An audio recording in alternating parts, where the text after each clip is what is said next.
Namshukuru Mungu sana kwa ajili ya hilo. Moja kati ya kazi ambazo huwa tunazifanya nikimalizia hizi dakika mbili ni pamoja na kujenga makanisa. Moravian hapa wasije wakanitandika. Wana ujenzi ya kwetu.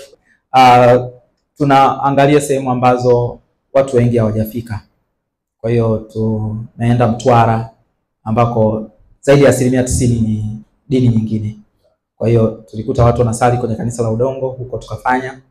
Lakini mwakani pia tunatamani tuende vijiji vingine ambavyo hatutasema, lakini vijijini huko tunajenga huko. Nasema sasa hela mnapata wapi?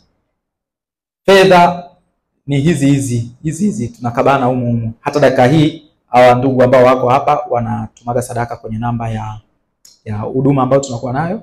So tunapeleka huko. Na tarehe 3 mwezi wa 10 tutakuwa tunaenda Mtwara kwa ajili ya kumalizia kanisa letu. Kanisa letu ni kubwa. Nafikiri ni zaidi ya hili, si ndio?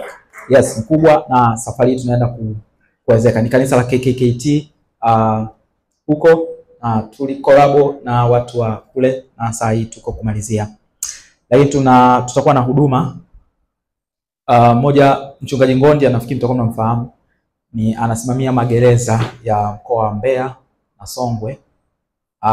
Alitushirikisha kuhusu kwenda kuona wafungwa wa gereza la Songwe. Kwa hiyo mwezi wa 12 watumishi wa Mungu tutakuwa tunaenda Songwe, kwenye gereza la Songwe, kwenda kuwaona wafungwa, kuwapelekea magodoro, kuwapelekea mablanketi, kuwapelekea vitu vingi.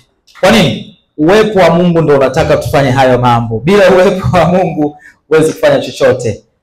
Unapotenda hayo kwa hao, ndipo sasa nawe unaenda madhabahuni pa Mungu. Mungu, mimi sina gari. Mungu, mimi sina nyumba. Usiende tu unataka wakati wewe hujafanya chochote kwa Mungu. Hiyo ni sheria. Sije mkafikiri ni kitu cha kawaida, ni sheria.